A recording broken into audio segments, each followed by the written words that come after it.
please welcome Right Honourable Matthew Hancock MP. Thank you. Thank you very much indeed, and it's a great pleasure to be here. I am the Minister with responsibility for careers advice and for vocational education and for small business and the connection of the world of work and the world of employment. And I'm going to talk a bit about the inspiration that we need to help bridge that gap. And I can't think of a better place to have this conversation than this extraordinary and inspiring building. It is a testament to how important and how exciting this agenda is, that organisations like the Opera House and many others are increasingly engaged at trying to tackle this challenge. For we live in a time of change, and our economy is recovering and unemployment is falling, and the UK is set to grow faster than any advanced economy this year, and there are more jobs in every part of our country. And this huge growth in jobs is also a big opportunity. And I want to make sure that we seize that opportunity. The opportunity is to ensure that every young person, that all young people across the whole of our country can secure those jobs and in turn can fulfill their potential. And we won't rest until we help them to do that. So how are we going to do this? What is the task ahead of us? I think there are two separate challenges that we need to address. The first is to bridge the divide between academic and vocational education. And the second, to bring the world of education on the one hand and the world of work closer together. So on that first divide, for too long, the education system has regarded academic skills and vocational skills as separate and regarded people as suitable for one or the other. But especially in the modern world of work, it is not true. Every job needs a combination of hard knowledge and skills and the behaviour that you need to be able to succeed. And we're trying to create a skill system that gives everyone the chance to achieve, led by employers, linking education to work, to develop the skills and knowledge and behaviour young people need to succeed, and therefore, for employers to open up the pool of talent of the future. Let me give you some examples of how we're doing this. Firstly, insisting that all pupils study a content-rich, demanding curriculum up to the age of 16, because that is the best possible bedrock for future study and work. It's also about driving up standards in vocational education, filtering out low-quality courses and introducing new rigorous vocational offers, which we've done from the age of 14 all the way up through to 18. For instance, the new technical awards, which are developed in partnership with employers, they're equivalent to a GCSE, and they offer 14 to 16-year-olds the opportunity to learn real practical skills. And then new rigorous tech levels to be studied alongside A-levels. Each one of them has to be endorsed by employers for them to be recognised by us. In the past, this wasn't the case. There were 2,000-odd qualifications that went into league tables, were recognised, and when I introduced a rule that said that for it to be recognised in the league tables, you merely had to have 5 employers, real employers, prepared to write a letter and publish it on their website saying that they would be more likely to employ somebody with this qualification because it would add value. That number fell by over 90%. So we're focusing the vocational qualifications people study on those that are endorsed by employers and trade or professional bodies. And then, of course, the embodiment of the link of work and education, which is the apprenticeship. The apprenticeships are coming back. We've got rid of some of the low-quality, short-duration apprenticeships, some that didn't have jobs attached, and instead are getting them to be designed by employers But across the country, there is a revitalisation of apprenticeships as a route to success, and I hope that you will help in participating with that. But as well as making sure the substance is right, we've got to make sure that we raise expectations for what young people can achieve. I want every young person leaving school or college to be able to choose between a high-quality university place or a high-quality apprenticeship, and to be confident that each option will give them a rewarding career, and to be inspired by the exciting job opportunities that are opened up. So we're getting employers much more closely involved in designing and delivering qualifications, but also getting employers a much greater role in inspiring and motivating young people around the world of work. For too long, careers advice in this country has been too weak, characterised by a top-down approach that couldn't keep up with the modern labour market and how it changes, and couldn't prepare young people properly to take their place in it. But we know that getting business leaders and employers into schools and colleges has a positive effect on young people's views of the world of work. There is an extraordinary piece of evidence that was produced by PwC that found that just 4 interactions with the world of work, whatever those interactions were, a Saturday job, work experience, or merely meeting somebody in school who was in a career that they enjoyed, reduced the chance of a young person becoming unemployed in half. And when young people choose a career, they don't just do a dry totting up exercise of the pros and cons. They want to be excited, they want to be inspired. The best motivation and advice comes from people in jobs using their skills and passionate knowledge about what they do and why they do it. So this is increasingly available. What matters is that the information is increasingly available, including and mostly on the internet, but what really must be delivered is the inspiration. So, we've strengthened the statutory rules, the guidance on schools, effective from September, to give schools a duty to engage the best possible careers guidance. We're shortly publishing updated guidance for colleges too. This makes it clear that schools need to focus on preparing students for work and encouraging high ambitions for each student. Also, Ofsted has given careers guidance a higher priority in school inspections. And importantly, we're making a change that I think is one of the most little noticed and underappreciated in the education system. We'll now record and publish the destination where students end up after school, whether in an apprenticeship, a university, in a job, or further study, or if they end up NEET. And then we'll hold schools and colleges to account for these outcomes in their league tables. I think these are crucial changes that will change the incentives on schools and colleges to support them to do what anyway they think is the right thing, which is to support a more rounded education for each child so that they can succeed in life. And I hope that they will also encourage schools and colleges to work more closely with employers in their local area. Because work experience works, not fake work experience, but real experience of real work. And if you don't yet offer work experience in your organisation, I think you should. Because this isn't just about schools and colleges. We need employers to invest in the workforce of tomorrow. We're reshaping the National Careers Service, expanding its offer, and part of its role is to make it easier for employers and educators to engage.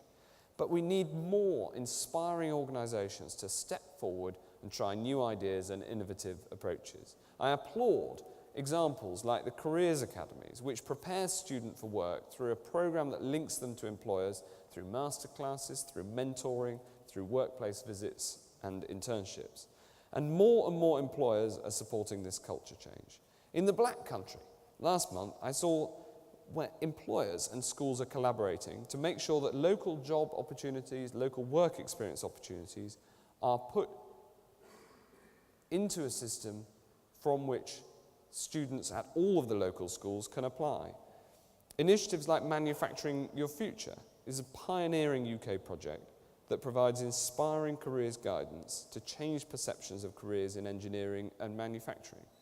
And young people can manufacture their own quadcopter. It's a type of helicopter, and then complete a series of missions against the clock. It's all about inspiring young people to get involved. And Plotter. Plotter is an excellent example of employers coming together to create an innovative website, allowing young people really to understand what employers offer in their own words, and to then match their skills and ambitions to a range of jobs. Jim Carrick-Birtwell and his board have worked hard to get employers support from firms like Waitrose and Deloitte and Centrica and McDonald's for this website, and I'm delighted to give them support from the government too. They're making it bigger and better and using the very latest gaming technology to enable it to better fit the link between jobs and young people's experience and skills. This culture change is all about inspiring the next generation. It started with employers interacting with young people in the classroom and giving them an insight into the workplace, but it certainly shouldn't end there. And I'd like to see more coaching, more mentoring, more work tasters, and more work experience. And I'd encourage you to join in, perhaps working with a local school, sending members of your team in to talk about the jobs, and maybe encouraging young people into your workplace, like my own work experience student, who is standing at the back and just shortly to go pink. Perhaps you could offer work experience like that, or get involved in the Movement to Work scheme, which has gained such momentum. And I'd like to see more employers take up the chance that Plotter presents, promoting their companies and their industries directly to young people themselves. Taking the lead of employers like the BBC and Siemens and Virgin in expanding apprenticeship programs, getting involved in the new traineeship program, and supporting young people to reach their potential. That is what this whole project is all about. Clear pathways, straightforward choices between high-quality options, choices informed by inspiring contacts with employers, insights into the workplace. That is our goal. And I leave you with this. The work that we're doing here today and the conference that has been organised today, yes, this is an economic necessity to make sure that all young people get the opportunity to fulfill their potential. But it's more than that. It is a moral mission for social justice to ensure that young people can get the best possible start, and to ensure that more young people can get the opportunities that are increasingly available in our country. I'm grateful for you for coming, but I hope that each and every one of us in this room, and more across the country, can get involved in this important agenda, link that world between education and work, and make sure that more young people have the opportunity to reach their potential. Thank you very much.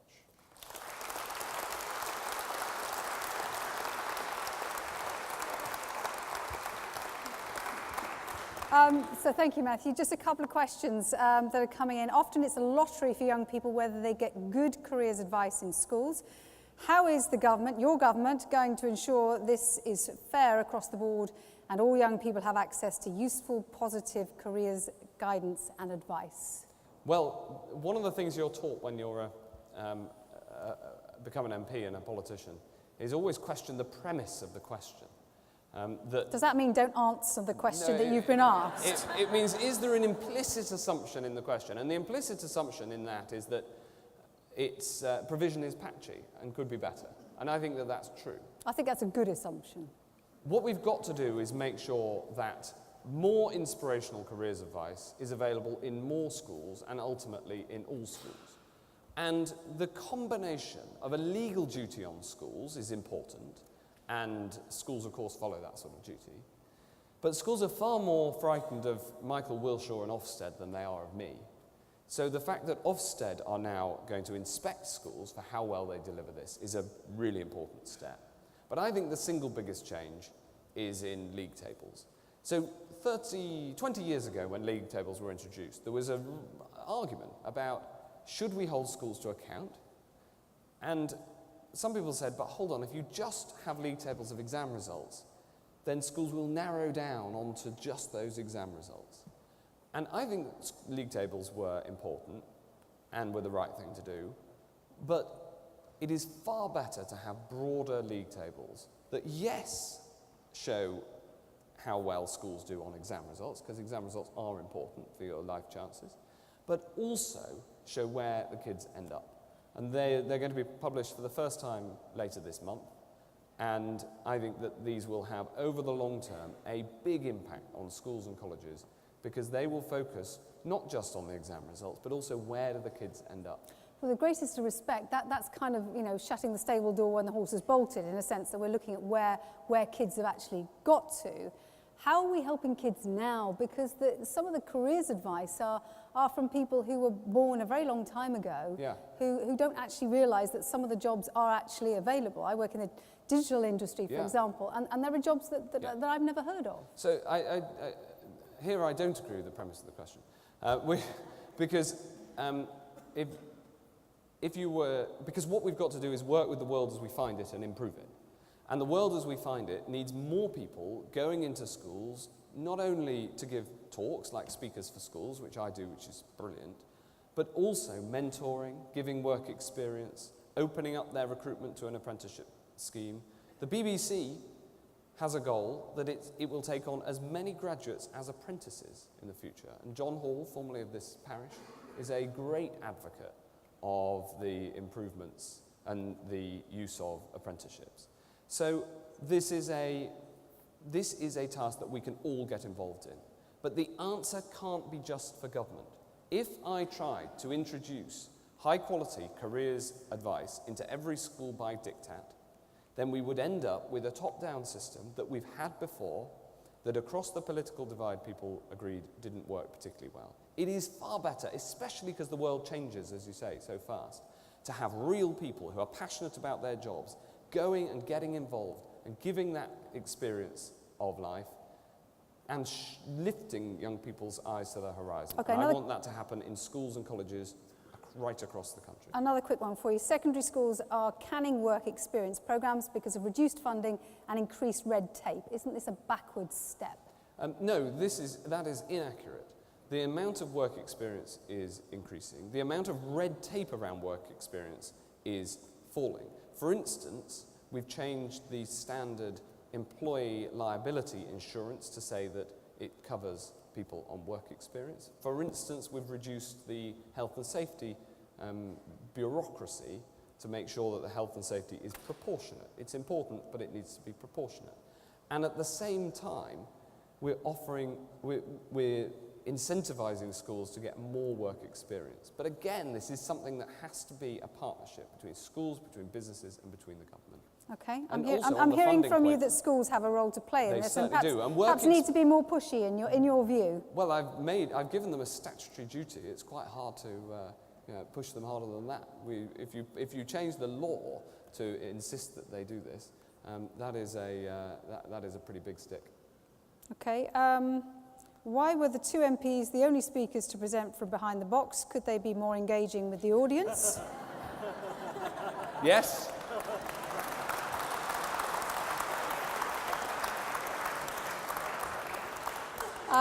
Carry on. What is your... I'm not quite sure about the hand on the hip, to be honest. That's just a personal thing. What's your stance on paid internships and work experience opportunities for young people? Is your intern being paid? I'm a great fan of paid internships, but I also don't want the best to be the enemy of the good. I want to make sure that more people have the opportunity of work experience. I'd far rather work experience was paid, but if people want to offer unpaid work experience, that's fine too. Okay, Matthew, thank you very much. Thank you very much. Well, thanks a lot.